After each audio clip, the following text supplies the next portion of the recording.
Hi, this is Fredrik Haren from the world of creativity. Today in Zurich, Switzerland with Helga Ritsch, ceramic artist. And we're going to learn about wandering in search of energy.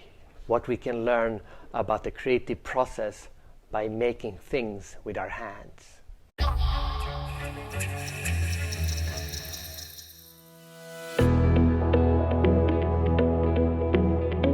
I'm Helga Ritsch. I'm living in Switzerland and I'm here working as a ceramic artist. You work with your hands. Yes. Which is a very specific type of creative endeavor. How is the creativity different when you work with your hands compared to with my head only? When I'm working with my hands, then it's more intuitive and spontaneous. So I'm sitting here, as I told you before, I'm just playing with the clay now. I had no idea about shapes, or I want to do a jug, or I want to do a bowl, nothing. I took this thing and I started, and then at the end I look what it is. But when I'm working with my head, then I'm always controlling and I'm very critical with the thoughts and things like that. So you take a piece of clay, let's say you're not doing for a client or something. Yeah. So you take a piece of clay, you put it on the, what do you call it? On the wheel. So you put it on the wheel. What's in your head? Nothing. Nothing. I mean, I learned this for 5 years. I was trained by an old potter master. So I know now all the technical things about throwing. So that's what you need to work free. So if you are a beginner, it's not possible because you have a lot to do, like driving a car. To begin, you have to think about what you have to do with your feet and so. But now it's automatically. You can go wherever you want. That's the same way, I think. But do you sit down and say, now I'm going to do a vase or a pot, or not even that? Not even that, really not, no. The wheel I start working, I'm playing with it, and then I don't know, I make a shape. And I make this shape, and then I think, it's not what I'm looking for. Maybe I make it a little bit higher, or it depends from higher or a little bit smaller, or no, it's not what I'm looking for. Then I make it wider again, and then I stop when I'm happy, or I put it away when I'm not happy. Okay, but wait a minute, how do you know what you're looking for when you have to start with it, when you don't even know what you're doing? Because it's a dynamic process at the wheel, you know. You can't always thinking about, you really have to go on with your piece. So you can have an idea in your head, and then you can try to make it, or you can really go with the wheel and with this dynamic process. Because you said suddenly the hands start to create something, but it's not the brain. No. Yeah. No. So what is it then? I think starting maybe with hands, but then to make corrections or to say that's what I'm looking for, but I didn't know what I was looking for. That is maybe the head at the end. And then the hands have to follow the head, and so they have to work together as a teamwork. So like a dance? Could be, yeah. So the hands are dancing with the eyes? Yeah. Okay, yeah, what are the hands telling the eyes? I don't know if they are telling something, but they are maybe showing proportionen, so things of beauty maybe. But then my eyes decided if it is beautiful enough or not, then the hands have to follow again. Relationship between the hand and the eye, how would you describe it? Like good friends maybe, they are looking for each other so that they are finding a good way and a good result at the end when they are working together. Yeah, maybe friendship. Okay. Not love, but friendship. If you would put a name on what the eye and the hand is doing, what would you call it? Doubting maybe. They are critical, doubting, Zweifel, yeah. And find a way out of this doubt, what to do or what to create. So it's like the eye is critical to the hand and the hand is critical to the eye? Yeah. Could be this could be a good thing. And we will find a solution to resolve this conflict maybe. Yeah. So so it's not a dance then, it's more of a negotiation. Yes, more of a negotiation, I think. What does an idea feel like? Like how does when the hands feel that they found the right? How does the hand know? What's the texture of a good idea? Imagine your hands are doing it, and then the eye, or is it always the eye that knows it? It's more the eye than the hand, I think. Yes, it's more the eye. The eye says here a little bit finer, here a little bit higher. Then the hands are doing this, like a marionette maybe.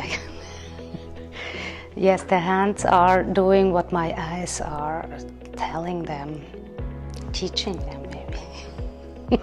And the eye cannot say how to do it. I mean, the eye can only say, make it higher, for example. Then the hands can make it, for example, for the clay, you can make it thinner and whatever, but there is a limit. When I put 500 gram, I can't make a 1 meter high. That's not possible. There are also limits in material and things like that. And then how does the eye know that it's now done? Because it feels right then. It feels right. At the end, now I'm happy and I'm satisfied with the shape that is. It feels right. Not perfect, but right. Maybe there's some energy in the piece. Don't ask me how I put the energy into the piece. I think that's what I'm looking for. That when I have a piece before me, it's not a boring, perfect piece, but it is an individual piece, a personality in a piece. I don't know if that's what I'm looking for. And every bowl should have its own personality. That's also when I make a group of 10, more or less, the same pieces, they should never be in the millimeter scale. That I'm not looking for that. I'm really looking that every piece in it has its own personality. Together they have maybe a family. You could make this thing. The only thing what I am doing when I make a family of pieces, I take the same amount of clay. This is the only thing what I made, and then I am working with my own feeling without more instruments. So I'm looking for this personality in every piece. Maybe this could be an answer. That's perfect. That's exactly it. And how do you know when you find that personality or energy? I notice at the end of the process. That is hard because the end of the process is after the firing, you know? So I only have a feeling that this could be a personality. And I start speaking with every piece, like a little bit psycho, but it is a little bit, I have to speak, yes, okay, you're right. Yes, you're a little bit too small, but you're right. Yeah, that's fine. Or I say, oh no, I'm afraid we have to start again together. And then I put it, yes, in the kiln. But when they come out, then I exactly know if the piece has its personality that I'm looking for or not. And if not, I destroy it. Because it's not worse then. Also, if they are perfectly the same height or what else, if I find them boring or I don't like them at the end, that's not what I'm looking for. I don't want to make things that I don't like. So it's kind of like giving birth to something? Sure, yes. There was nothing and after then there is something, yes. Yeah. So if we zoom out now from doing clay to just general what creative process, whatever we do, what can we learn from this? Because this is very unique. That you look for this energy and then you don't really know if it's going to be there or not until it comes out, and then you go no or yes. What's the message here from to creative people regardless of what they do? Start doing without knowing that you have success at the end. But start until you feel the energy. Yes, so I start without knowing where I'm going, and I go the way I have to go in this time, and I like going until the end. Also, I don't know, at the end there is not controllable. And then see what it is. To me, there's a few things you've said. First, it is the idea of starting with nothing, without knowing what you're going to create. Start unexpected things. I mean, live with unexpected things also. Yes, that's number one. Number two is that the negotiation between the eye and the hands. And then the third is the idea of keep negotiating until you find that energy, which is the personality, so to speak, right? I want to take those three and combine that into like an instruction. Wander in search of the energy. That's how I would describe everything you said. Wow. Yes. Do you understand what I mean? Wander is different from walking with a... Wandering is just, you're just walking. You don't know where you're walking. But you're still searching for something. So now you wander in search of, and then what you're searching for is that energy that tells you, yeah, this is right, the personality. Yes. That's good.